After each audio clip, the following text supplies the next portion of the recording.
ગુજરાતમાં વરસાદી માહોલ આજે ગુજરાતના ઘણા વિસ્તારમાં વરસાદી માહોલ જોવા મળ્યો છે. ભારતીય હવામાન વિભાગ દ્વારા આપવામાં આવેલી માહિતી મુજબ સૌરાષ્ટ્ર, દક્ષિણ ગુજરાત અને મધ્ય ગુજરાતના અનેક જિલ્લાઓમાં આગામી 5 દિવસ સુધી હળવાથી મધ્યમ વરસાદની શક્યતા છે.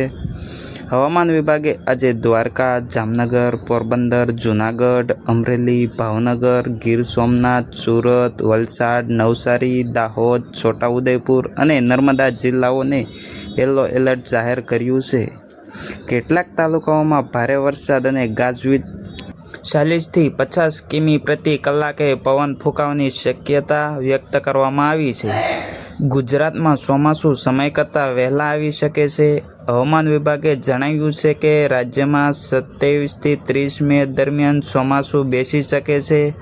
આ વર્ષે સરેરાશ કરતાં 106% જેટલો વધુ વરસાદ થવાની શક્યતા છે, જે ખેતી અને જળ સંચય માટે સકારાત્મક સંકેત છે. ખેડૂતોએ અપીલ કરવામાં આવી છે. પાકમાં જરૂરી ડ્રેનેજની વ્યવસ્થા કરે અને તાજા વરસાદને ધ્યાનમાં રાખીને ખાતર અને દવાનો છંટકાવ મુલતવી રાખે છે. તો આજની મુખ્ય બાબત એ છે કે સૌરાષ્ટ્ર, દક્ષિણ ગુજરાત અને મધ્ય ગુજરાતમાં વરસાદની આગાહી કરવામાં આવી છે અને કેટલાક જિલ્લાઓમાં એલર્ટ જાહેર કરવામાં આવ્યું છે. 27 થી 30 મે દરમિયાન રાજ્યમાં ચોમાસું બેસી શકે છે. આ વર્ષે સરેરાશ કરતાં 106% વધુ વરસાદની શક્યતા છે. ખેડૂતોને પાક સુરક્ષા અને ડ્રેનેજની વ્યવસ્થા કરવા માટે સૂચના આપી દેવામાં આવી છે. દેશમાં ગરમીનો પ્રકોપ યથાવત છે. તો આજના મુખ્ય બાબત એ છે કે ઉત્તર અને મધ્ય ભારતમાં ગરમીની લહેર યથાવત રહેશે. ઘણા વિસ્તારમાં તાપમાન 45 ડિગ્રી સુધી પહોંચ્યું છે. રાજસ્થાનમાં કેટલાક શહેરમાં 47 ડિગ્રી સુધીનું તાપમાન. દિલ્હી NCRT માટે યલો એલર્ટ જાહેર કરવામાં આવ્યું છે. બપોરે 12 થી 4 વાગ્યે બહાર ન નીકળવાની માહિતી આપવામાં આવી છે.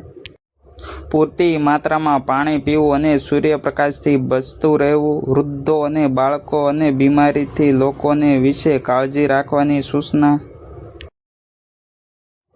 દેશમાં ગરમીનો પ્રકોપ યથાવત રહેશે. ભારતીય હવામાન વિભાગ દ્વારા ઉત્તર અને મધ્ય ભારતના ઘણા રાજ્યોમાં લૂની સ્થિતિ અને તાપમાન 45 ડિગ્રી સેલ્સિયસ સુધી પહોંચે તેવી આગાહી કરવામાં આવી છે. IMD મુજબ આગામી 4 થી 5 દિવસ દરમિયાન રાજસ્થાન, દિલ્હી, હરિયાણા, પંજાબ, ઉત્તર પ્રદેશ, મધ્યપ્રદેશ, છત્તીસગઢ, ઓરિસ્સા અને બિહાર સહિતના વિસ્તારમાં ગરમીની લહેર ચાલુ રહેવાની સંભાવના છે. રાજસ્થાનના ઘણા શહેરમાં આજે મહત્તમ તાપમાન 46 થી 47 ડિગ્રી સુધી નોંધાયું છે, જેમાં ગંગાનગરમાં 47.2 ડિગ્રી, બિકાનેરમાં 47.5 ડિગ્રી અને જયપુરમાં 45.8 ડિગ્રી તાપમાન નોંધાયું છે. તો આજે દિલ્હીમાં આજે મહત્તમ તાપમાન 45.1 ડિગ્રી નોંધાયું છે, જ્યારે લઘુત્તમ તાપમાન 32.6 ડિગ્રી રહ્યું છે. હવામાન વિભાગે દિલ્હી NCR માટે યલો એલર્ટ જાહેર કરવામાં આવ્યું છે. ગરમીને કારણે લોકોના આરોગ્ય ઉપર અસર પડી રહી છે. લૂ લાગવાના બનાવમાં વધારો થઈ રહ્યો છે, ત્યારે ડોક્ટરે બપોરે 12 થી 4 સુધી બહાર ન નીકળવાની સલાહ આપવામાં આવી છે.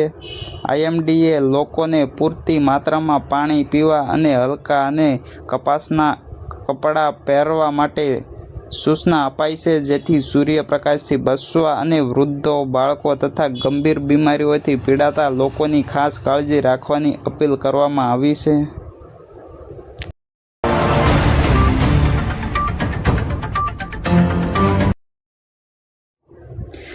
PM કિસાન યોજનાની 17મી કિસ્ત. દેશમાં કરોડો ખેડૂતો માટે ખુશખબર આવી છે. કેન્દ્ર સરકારે PM કિસાન સન્માન નિધિ યોજના હેઠળ 17મી કિસ્ત જાહેર કરી છે.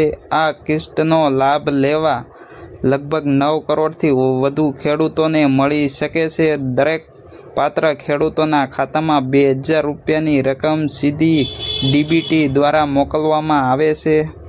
PM કિસાન યોજના હેઠળ દર વર્ષે ખેડૂતોને 6000 રૂપિયાની સહાય આપવામાં આવે છે. દર 4 મહિને 2000 રૂપિયાની 3 કિસ્ત આપવામાં આવે છે. ત્યારે અત્યાર સુધીમાં 16 કિસ્ત સફળતાપૂર્વક જાહેર કરી દેવામાં આવી ચૂકી છે.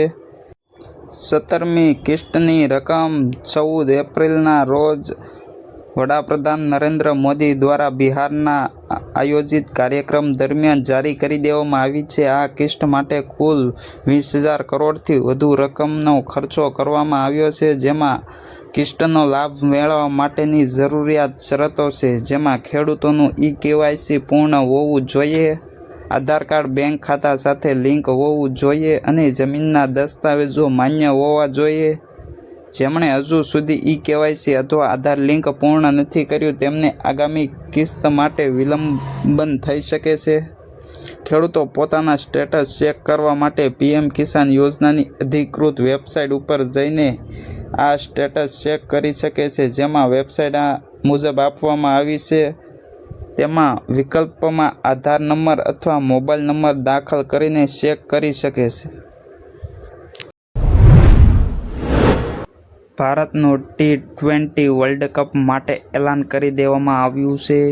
ભારતીય ક્રિકેટ નિયંત્રણ બોર્ડ દ્વારા ટી-20 વર્લ્ડ કપ 2026 માટે 15 સભ્યોની ટીમ જાહેર કરી દેવામાં આવી છે, જેમાં રોહિત શર્માને ટીમનો કપ્તાન બનાવવામાં આવ્યો છે, જ્યારે હાર્દિક પંડ્યાને ટીમનો ઉપકપ્તાન બનાવવામાં આવ્યો છે.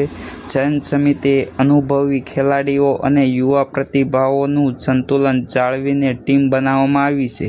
આ ટીમ મુજબ બેટિંગ ઓલરાઉન્ડર ક્ષમતા તથા વૈવિધ્યપૂર્ણ બોલિંગ આક્રમણ માટે જાણીતી છે. ભારતનો પહેલો મેચ જૂન 2026માં યુએસ સામે રમાશે, જેમાં ટીમનો મુખ્ય ઉદ્દેશ્ય વર્લ્ડ કપ ટ્રોફી જીતવાનો.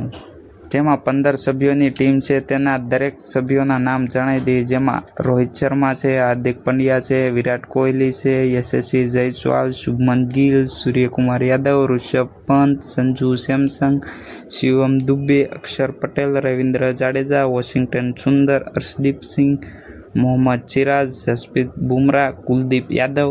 આ 15 સભ્યોની ટીમ બનાવવામાં આવી છે.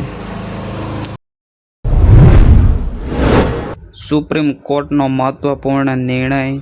સુપ્રીમ કોર્ટ અને ભાડુઆત અને મકાન માલિક વચ્ચેના વિવાદને લઈને મહત્વપૂર્ણ નિર્ણય આપવામાં આવ્યો છે, જેમાં કોર્ટે સ્પષ્ટ કહ્યું છે કે બંને પક્ષના અધિકારોનું સંતુલન જાળવવું જરૂરી છે અને કોઈપણ પક્ષને અન્યાય ન થાય તે માટે કેટલીક મહત્વપૂર્ણ માર્ગદર્શિકા જાહેર કરી દેવામાં આવી છે.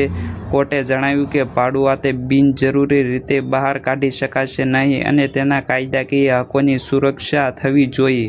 સાથે જ મકાન માલિકને પણ યોગ્ય કારણસર મિલકતનો ઉપયોગ કરવાના અધિકાર છે. કોર્ટે ભાડુઆતની સુરક્ષા અને ભાડાની નિયમિત ચૂકવણી, મિલકતનો યોગ્ય ઉપયોગ અને વિવાદમાં ઝડપી નિરાકરણ માટેની કેટલીક નીચે મુજબ માર્ગદર્શિકા જાહેર કરી દેવામાં આવી છે. જેમાં કોર્ટની મુખ્ય માર્ગદર્શિકા છે: ભાડુઆતને કાયદેસરના કારણ વગર બહાર કાઢી શકાશે નહીં.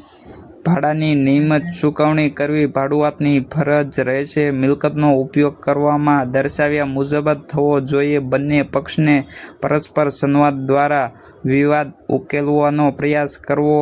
વિવાદ ન ઉકેલાય તો ફાસ્ટ ટ્રેક કોર્ટ દ્વારા ઝડપી નિર્ણય લેવામાં આવશે.